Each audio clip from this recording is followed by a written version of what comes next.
کہ یہ ایک انسان کو شر اور فتنے سے اس نے بچا لیا۔ تو اس معاملات میں بھی انسان بہرحال قطعی طور پر اخفا نہ کرے، معاملات چھپائے نہیں۔ کتنے سارے معاملات ہوتے ہیں نا، کیسے اخفا کے ساتھ ہوتے ہیں، اور پھر اس کے بعد جب جا کے انکشاف ہوتا ہے تو معاملات پھر قابو سے باہر ہو جاتے ہیں۔ تو یہ انسان امین، اور قیامت کے دن پھر اس کی بھی ساتھ پکڑ ہوگی کہ بھئی تم نے بھی اخفا کیا، تم بھی اس میں شریک ہو۔ تو اگر کسی سے مشورہ کیا جائے، مشورہ دینے والے کو چاہیے کہ انصاف کے ساتھ ترتیب سے بتا دے، جو خوبی ہے وہ بھی، جو برائی ہے وہ بھی، جس قدر یہ جانتا ہے۔ او مشارکتی ہی، شرکت کرنا، کسی سے مشارکت، پارٹنرشپ، کاروبار ہے، کاروبار میں دو فریقین پارٹنرشپ کرنا چاہتے ہیں۔ اب ظاہری بات ہے یہ بھی کوئی چھوٹا معاملہ تو نہیں ہوتا، لیکن میں جس سے کر رہا ہوں مجھے اندازہ نہیں ہے، لیکن میں اس کے دوست کے پاس گیا، میں اس کے ساتھ کاروبار میں پیسہ لگانا چاہتا ہوں، مضاربت میں، پارٹنرشپ میں، کیسا ہے؟ تو اس کو پتہ تھا کہ یہ آدمی صحیح نہیں ہے، لیکن وہ اس کا دوست تھا، اس نے کہا یار اچھا آدمی ہے، بہت اچھا آدمی، پیسے لگا لیے، یہ بیچارہ گیا ہمیشہ کے لیے۔ اور یہ اس میں اب اس کے کیا ہوگا؟ اس کا قصور بھی جرم میں شریک ہے۔ وہ یہ کہے کہ نہیں بھئی یہ تو غیبت ہو جاتی، یہ غیبت قطعی طور پہ نہیں ہے۔ آپ ایک مسلمان کو فتنے سے اور نقصان سے بچائیں گے، تو اگر اس میں خرابی ہے، وہ آدمی قابل اعتماد نہیں ہے، اس میں خیانت ہے، اس میں دیانت کا مادہ نہیں ہے، آپ بتا دیں بھئی نہیں کرے، یا اگر آپ زیادہ نہیں، آپ کم از کم متنبہ کر دیں بھئی بچ کے رہنا، میں اتنا بتا رہا ہوں، تو یہ آپ ایک مسلمان کو بچا لیں گے۔ اور اگر آپ جانتے ہیں یہ ٹھیک ہے، ایماندار ہے، تو آپ بتا دیں بھئی میری تو اتنی زندگی گزری ہے، میرے نزدیک تو اچھا اور ایماندار آدمی ہے، بہت اچھی بات ہے۔ لیکن یہ بھی کیا ہے؟ مساوی، انصاف کے ساتھ۔ اب یہ بھی نہیں ہے کہ یعنی وہ اچھا ہے لیکن میں اس کو جنید بغدادی بنا کے پیش کر رہا ہوں کہ وہ سامنے والا کہ او ہو یہ تو بہت ہی یار، اور اتنا اچھا بھی نہیں ہے۔ یا اگر اس میں وہ برا ہے لیکن اتنا نہیں ہے، میں 10 برائی اپنی طرف سے بھی شامل کر رہا ہوں، یہ بھی غلط ہوگا۔ بس جس قدر میں جانتا ہوں اس قدر اس کی اچھائی یا برائی یا حالت کو میں بیان کر دوں، لیکن اس کو چھپانا نہیں ہے، اس کو چھپانا نہیں ہے، بلکہ یہ بیان کرنا ضروری ہے تاکہ صحیح مشورہ۔ اور حدیث میں آتا ہے نا، آپ علیہ السلام نے ارشاد فرمایا ان المستشار مؤتمن، جس سے مشورہ طلب کیا جائے وہ امین ہوتا ہے، اس کو امانت دار بنایا گیا۔ اب اس کے ذمہ لازم ہے کہ صحیح مشورہ دے، اخلاص کے ساتھ، صحیح نیت کے ساتھ مشورہ دے۔ آگے دیکھیں، ایداعی، یا امانت رکھوانے کا معاملہ ہے، کوئی امانت بعض مرتبہ رکھوائی جاتی ہے، ہوتا ہے نا کسی کے پاس۔ اب ظاہری بات ہے امانت بعض مرتبہ بڑی بڑی امانتیں ہوتی ہیں، لاکھوں کروڑوں روپے کی امانتیں ہوتی ہیں، قیمتی چیزیں ہوتی ہیں۔ اب ہر انسان پر انسان اعتماد تو نہیں کر سکتا۔ اب امانت رکھوا رہا ہے، اس کے متعلق پہلے میں تسلی کر لوں یہ آدمی کیسا ہے، تو اگر سامنے والا جانتا ہے یا میں جانتا ہوں کہ یہ اس قابل نہیں ہے کہ یہ امانت میں خیانت نہیں کرے گا، تو میں بتا دوں بھائی ایسا نہیں کرنا، بچ کے رہنا۔ یا اگر صحیح ہے تو میں کہوں بھئی آج تک تو میں نے نہیں دیکھا خیانت کی ہو، امانت دار آدمی ہے۔ تو اس میں بھی انصاف کے ساتھ اور مساوی درجے میں مساوات کے ساتھ اس کی کیفیت بیان کی جائے، ورنہ ظاہری بات ہے اگر میں نے حالت چھپا لی، وہ صحیح آدمی نہیں ہوا اور امانت رکھوا دی، تو کل کو وہ بیچارہ کیا ہے، اس کو بہت نقصان ہو جائے گا جو میرے ذمے میں بھی آئے گا۔ اسی طریقے سے فرمایا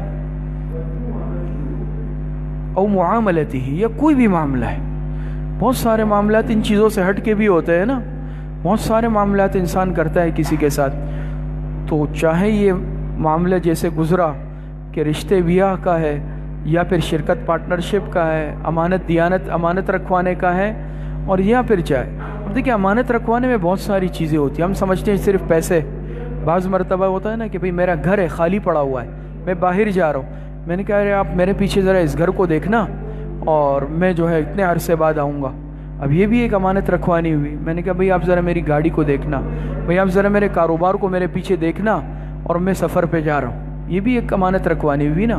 یہ ساری چیزیں ہیں، تو ضروری ہے کہ میں جس سے مشورہ کر رہا ہوں وہ اس شخص سے متعلق ٹھیک ٹھیک مشورہ دے، یہ قطعی طور پر غیبت میں نہیں آئے گا۔ اور غیر ذالک بہت ساری چیزیں باقی سب اس میں آ گئی جو قابل مشورہ ہوتی ہے۔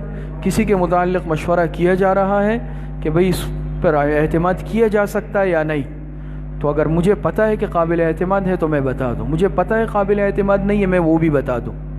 یہ سمجھ گئے؟ آگے دیکھیں، او مجاورتی ہی، مجاورت کہتے ہیں پڑوس اختیار کرنا، پڑوس، جیوار، جار پڑوسی کو کہتے ہیں مجاورت۔ میں کہیں شفٹ ہونا چاہ رہا ہوں، نئے علاقے میں گھر لینا چاہ رہا ہوں، لیکن ظاہری بات ہے پڑوس تو بہت اہم ہوتا ہے. اچھا پڑوس اللہ پاک کی بہت بڑی نعمت ہے، اور برے پڑوس سے اللہ پاک بچائے وہ بھی ایک فتنہ ہے. تو یہ ساتھ رہنے کا معاملہ ہوتا ہے، 2-4 دن کا نہیں ہے. تو اس سلسلے میں بھی مشورہ کرتے ہیں نا لوگ جا کر کہ بھئی اس علاقے میں، علاقہ تو بہت اچھا ہے لیکن بھئی دائیں بائیں والے کون ہیں، گلی والے کون ہیں، کس طرح کے ہیں، کس مشرب کے ہیں، کس ذہن کے ہیں، کس سوچ کے ہیں، کس مزاج کے ہیں. اب اس پڑوسی کو پتہ ہے کہ بھئی یہ برابر والا تو مصیبت ہے، لیکن میں نے کہا نہیں صحیح ہے، بہت اچھا ہے. اب یہ رہنے آ گیا، ایک مرتبہ انسان رہنے آتا ہے، جگہ خرید لیتا ہے، پڑوس تبدیل کرنا مذاق تو نہیں. اب اس کا ناک میں دم کر دیا، میں نے غلط مشورہ دیا نا، میں نے اس کو پھنسا دیا.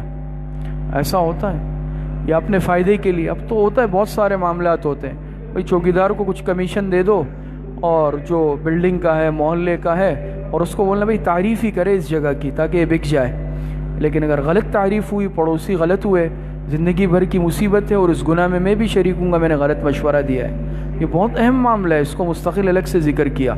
تو پڑوس اختیار کرنے کا معاملہ، اس میں اگر مشورہ کیا جائے تو چونکہ جو پہلے سے رہنے والا ہوتا ہے یا جس کو پتہ ہوتا ہے، اس کو اندازہ ہے نا کون سا آدمی کس طرح کا ہے، کس قماش کا ہے، کون اچھا ہے کون برا ہے.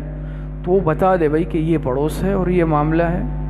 اچھا ہے تب بھی بتا دے، برا ہے تب بھی بتا دے، لیکن اچھائی اور برائی دونوں میں مبالغہ نہ کرے جیسے ابھی بات گزری، بلکہ مساوی انداز میں اعتدال کے ساتھ جو اچھائی ہے وہ بھی بتا دے، جو برائی ہے وہ بھی بتا دے. آگے پھر اس کو اختیار ہوگا لینے نہ لینے کا. تو یہ پڑوس کا معاملہ بھی ہے. تو یہ جتنی صورتیں گزری، فرمایا وَيَجِبُ عَلَى الْمُشَاوِرِ أَلَّا يُخْفِيَ حَالَهُ، مشورہ دینے والے پر واجب ہے، مشورہ دینے والے پر واجب ہے، لازم ہے کہ اللہ یخفی حالہ، وہ حالت میں سے کچھ بھی نہ چھپائے، حالت میں سے کچھ بھی نہ چھپائے. رشتے شادی بیاہ کے معاملے میں بچے بچی کے معاملات نہ چھپائے، پڑوس کے معاملات میں پڑوسی کی حالت نہ چھپائے. اسی طریقے سے امانت رکھوانے کے سلسلے میں ہے، پارٹنرشپ کا معاملہ ہے، یا جو بھی معاملہ ہے تو کوئی بھی چیز چھپائے نہیں. کوئی خرابی، کمزوری، عیب ہے وہ بیان کر دے. قطعی طور پہ غیبت کا گناہ نہیں ملے گا، بلکہ ایک مسلمان کو شر اور نقصان سے بچانے کا اجر ملے گا اس کو. بل یذکر المساوی، ہاں یہ بھی دیکھیں امام نووی فرماتے ہیں بل یذکر المساوی، بلکہ ذکر کر لے مساوی یعنی انصاف کے ساتھ، اعتدال کے ساتھ. جیسے ابھی بار بار بات گزری نا کہ بھئی جتنا عیب ہے اتنا بیان کریں، جتنی خوبی ہے اتنی بیان کر دیں. عیب ہو تو عیب بھی، خوبی ہو تو خوبی بھی. عیب ہو تو اتنا ہی، ایسا نہ اپنی طرف سے 10 اور بڑا چڑھا کے. خوبی ہے تو جتنی ہے، ایسا نہ اپنی طرف سے بہت ہی اونچا مقام پیش کر دے. اعتدال کے ساتھ جو کچھ ہے وہ بلا کم اوقات صحیح بیان کر دے. التی فیہ بنیۃ النصیحۃ، لیکن اس میں بھی اپنی نیت خیر خواہی کی رکھے. بہت حساس معاملہ ہے، لیکن یہ آخری جملے پہ غور کریں، التی فیہ بنیۃ النصیحۃ، لیکن یہ سب معاملے یہ اخلاص نیت کے ساتھ کریں، خیر خواہی کی نیت سے. ہوتا ہے نا بہت سارے عوامل ہوتے ہیں. اب مجھے پتہ ہے پڑوسی اچھا آدمی ہے، لیکن میری اس کے ساتھ کوئی معاملہ خراب ہے، تو میں نے کہا نہیں بھائی یہ بہت غلط آدمی ہے، تو یہ پھر اخلاص نہیں ہوا. ذاتی معاملہ، پارٹنرشپ کسی سے کر رہے ہیں، مجھے پتہ ہے کہ یہ غلط آدمی ہے، لیکن میں بھائی اس کو صحیح مشورہ نہیں دینا چاہ رہا، میں چاہ رہا ہوں یہ پھنس جائے، تو یہ بھی اخلاص کے ساتھ مشورہ نہیں ہوا. تو جتنے بھی انسان مشورے دے، ایک تو عیب چھپائے نہیں، دوسرا اس میں اخلاص کو مد نظر رکھے کہ صحیح نیت کے ساتھ، اپنی نیت بھی خدا نخواستہ فاسد نہ ہو، کوئی اپنے جذبات کا دخل نہ ہو اس میں. یہ بات سمجھ میں آ رہی ہے؟ تو یہ 2 اسباب آج ہم نے پڑھے ہیں. چوتھے سبب کے تحت 2 اسباب پڑھے ہیں، پھر چوتھے سبب کے تحت 2 اسباب آگے اور ہیں، اور پھر جا کے 5واں 6واں سبب ہے وہ پڑھیں گے. اللہ پاک صحیح عمل کی توفیق نصیب فرمائے.